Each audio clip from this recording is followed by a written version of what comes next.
Content overload, a Goldilocks first approach to staying relevant. A content creator's worst nightmare is when they realize that their work has been lost in the shuffle and it's not relevant anymore. There are approximately 7.5 million blog posts published every day. Content overload can be extremely frustrating when trying to find something you're looking for. In fact, content overload is a natural part of our lives. We are constantly bombarded with information, news and ideas that cause us to experience the world differently. But it's not so much a matter of being overwhelmed as it is being misinformed. Too much information, unlike this article, can cause us to feel confused, overloaded, and unable to make sense of anything in our lives. The problem isn't that we have too much information available for us to digest, it's that we are overwhelmed by our own thoughts and opinions. As a result, we at times have no context for understanding our own experiences. There's no denying that the world has become more connected. We can now communicate with individuals all over the world via our cell phones and laptops. However, as technology advances and we are able to connect with more people through various mediums such as the metaverse, we become more isolated from ourselves, our families and friends, and our communities. We perceive the big picture, but we lose track of the finer details, which can lead to a loss of clarity. We have a much broader perspective of the world than we have ever had before, and it is easy to understand how this may be a problem for anyone. We can see so much that it's easy to become overwhelmed by it all.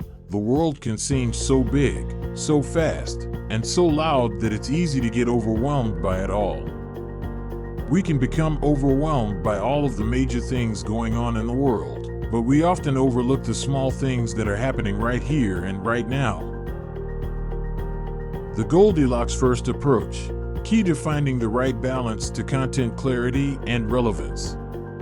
When people are presented with too many options, too few facts, or too much information, they frequently feel content overload. It may be tough for them to comprehend the information and decide how they want to proceed. We've all had the experience of reading something fascinating and then becoming lost in the text. Just as wearing a comfortable winter coat won't cut it in the heat of summer, dressing comfortably won't be enough for your summer wardrobe.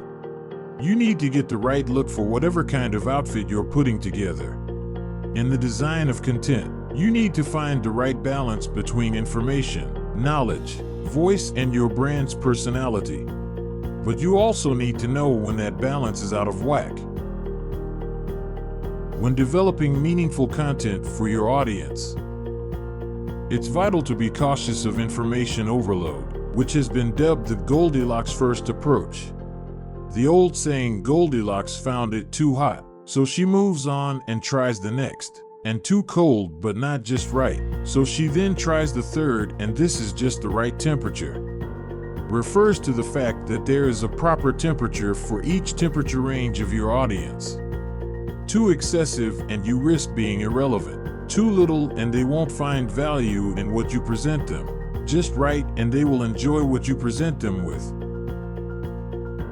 There are three primary reasons that contribute to this problem: the amount of content available, the type of content, and the emotional reaction. The amount of content available is mainly determined by user demand for new and interesting information. For example, in many corporate offices, employees will request more frequent updates on company news and activities. Overload can also be caused by the types of content. For example, news about a competitor can be overwhelming due to the number of options and comparisons it presents. The emotional reaction also plays a role in content overload. For example, if you believe something is important but it isn't very exciting, you may not pay attention to it as much as you should when presented with it.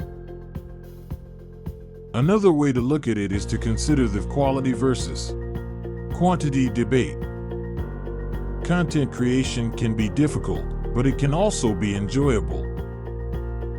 It allows us to express our creative side while also bringing to light fresh clarity that has never been seen before.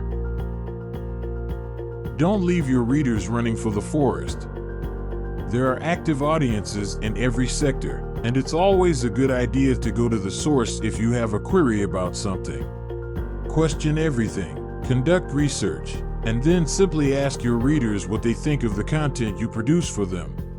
Before you know it, you'll have a lot better notion of what's working and what isn't quite hitting the mark. It's critical to inquire not only about whether or not they enjoy the information and its framework, but also about how effective their learning experience was. Does it assist in the presentation of information that readers can retain? Do readers believe they will be able to apply what they've learned in the future? Do your due diligence with feedback and you'll be able to fill in the gaps in your content. It might only mean being less overly complicated and more clear, concise, and relevant to their needs to ensure that specific concepts stick. Now more than ever, people want to feel as if brands are talking directly to them. Content is the currency of the marketing world. Great content and not superficial information does that in a way that is genuine and relatable and won't send your readers running for the forest. It's what we use to connect with customers and potential customers. It's how we build trust and loyalty. Great content is a powerful tool that can be used to create a meaningful experience and define a brand's soul. When done right with the perfect balance, it's how we earn customer advocacy.